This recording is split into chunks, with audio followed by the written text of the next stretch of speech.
Welcome back to the Government Report. What if I told you that one man has quietly placed a bet so enormous, so wildly ambitious, that even the world's most powerful space agencies are struggling to keep up? Not a bet made at a poker table, not a wager between billionaires over a yacht, but a bet staked against the survival of the entire human race, and the prize is 200 million shares of a company worth hundreds of billions of dollars. Right now, as you watch this, a rocket is either being built, tested, or launched in South Texas. And the man behind it isn't sleeping much, because Elon Musk has decided that humans will live on Mars. And he's betting his fortune, his companies, and arguably his legacy on it. But here's what nobody is really talking about. The 200 million shares he stands to gain from Tesla aren't just a reward. They are the financial oxygen he needs to fund an interplanetary civilization. And the clock is ticking in ways most people don't realize. Stay with us, because this story gets stranger and far more real the deeper you go. Why Mars? The reason behind the obsession. To understand why Elon Musk is so fixated on Mars, you have to go back further than SpaceX, further than Tesla, further even than PayPal. You have to go back to a kid in South Africa who grew up reading science fiction and genuinely believed that humanity had a problem, not a political problem, not an economic problem, but an existential one.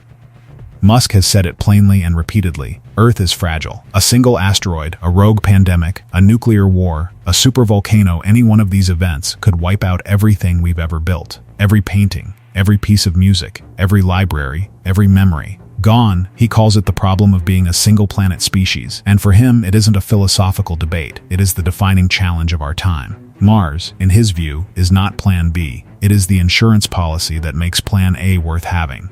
If humans are on two planets, the odds of total extinction drop dramatically. That logic, as cold and calculated as it sounds, is the engine running underneath everything SpaceX does. Every Falcon 9 launch, every Starlink satellite, every Starship test, they are all steps toward a world where the question is not if humans live on Mars, but how many of them do. The 200 million shares, what's really at stake? In 2018, Tesla's board gave Elon Musk one of the most unusual compensation packages in corporate history. No salary, no cash bonus, just performance milestones, and if he hit all of them, he would receive roughly 304 million Tesla stock options. The catch was that Tesla had to grow from a roughly $59 billion company to over $650 billion. Almost nobody thought he would pull it off. He did, and then some. Tesla's market cap exploded past $1 trillion. But a Delaware court invalidated that pay package in early 2024, ruling that shareholders hadn't been given proper information when they approved it. Musk was furious. Tesla then reincorporated in Texas and brought the pay package back to shareholders for a new vote in June 2024. Shareholders approved it again overwhelmingly. The legal battle is still not completely over as of mid-2025, with appeals ongoing. But the core of the story is this. If Musk successfully defends those options, he stands to receive compensation potentially worth over $50 to $80 billion depending on the stock price. That is not money he intends to spend on mansions or yachts. He has said, with remarkable consistency, that his intention is to use his wealth to fund SpaceX's Mars program. In other words, the 200 million shares represent the financial fuel for the most ambitious engineering project in human history, and it connects two of his companies in a way that most people don't fully appreciate. Tesla funds SpaceX. SpaceX reaches Mars. Mars, in Musk's words, makes humanity multiplanetary. The chain is deliberate, and the stakes could not be higher. Starship, the machine that has to work. If Mars is the destination, Starship is the vehicle. And in 2024 and early 2025, Starship went from being the world's most spectacular failure to something that started looking frighteningly close to functional. The rocket is enormous, taller than the Statue of Liberty, capable of carrying over 100 metric tons to orbit. It is designed to be fully reusable, both the Super Heavy booster and the upper stage spacecraft itself. That reusability is the key to everything. Because Musk's calculations show that a one-way ticket to Mars, using conventional rocket economics, would cost so much that you could never scale up to 1 million people. But if you can launch, land, refuel, and relaunch the same rocket dozens of times, the math starts to change. In October 2024, SpaceX achieved something that looked like science fiction just a few years ago. They launched the Super Heavy booster and caught it mid-air back at the launch tower using mechanical arms the team nicknamed Mechazilla. The booster came back, was caught, and was ready for reuse. The crowd at SpaceX's Boca Chica facility in Texas went silent for a moment, then erupted. Because they understood what they had just watched. That was not a stunt. That was the architecture of interplanetary travel working as designed. By early 2025, Starship had completed multiple successful test flights, including full orbital demonstrations and controlled ocean splashdowns. NASA, which has contracted SpaceX to use a version of Starship as a lunar lander for its Artemis program, was watching closely. The FAA has been issuing updated launch licenses. The timeline, once dismissed as fantasy, is now being taken seriously by agencies that spent decades building their own programs at a fraction of SpaceX's pace. The timeline Elon actually believes in. Ask most aerospace engineers when humans will set foot on Mars, and they'll give you a range between 2040 and 2060 if everything goes right, if funding holds, if political will remains. Elon Musk looks at that answer and finds it almost offensive. His target, which he has updated and repeated across dozens of interviews and posts on X, is a crewed Mars landing before 2030, possibly as early as 2026 with uncrewed starships. In late 2024, Musk stated publicly that SpaceX aims to send uncrewed starships to Mars during the next Mars transfer window, which opens in late 2026. Mars and Earth align favorably for launches only every 26 months, which is why the calendar matters so much. Miss a window, and you wait over 2 years. Musk has said the goal for those first uncrewed flights is to land intact on Mars, test the hardware in Martian conditions, and begin preparing landing infrastructure for humans. If that goes well, the crewed mission could follow in the 2029 or 2031 window. That would put humans on Mars living there, not just visiting within the next decade. Now, it is important to note that Musk has missed timelines before. Starship was supposed to be operational years earlier, but the difference now is that the hardware actually works. The flights are happening, the catches are happening, and the 2026 window is close enough that preparation has to start now, or it won't happen at all. Inside SpaceX, the culture around Mars is not casual. Engineers working on life support systems, in situ resource utilization, which means extracting water and oxygen from Martian soil, and radiation shielding, are not working on theoretical projects. They are building things that will either work on Mars or kill the people depending on them. That pressure is part of what makes SpaceX different from any government space program that has come before it. What life on Mars actually looks like. Here is where the story shifts from engineering into something far stranger. What does a Martian city actually look like? What do people eat?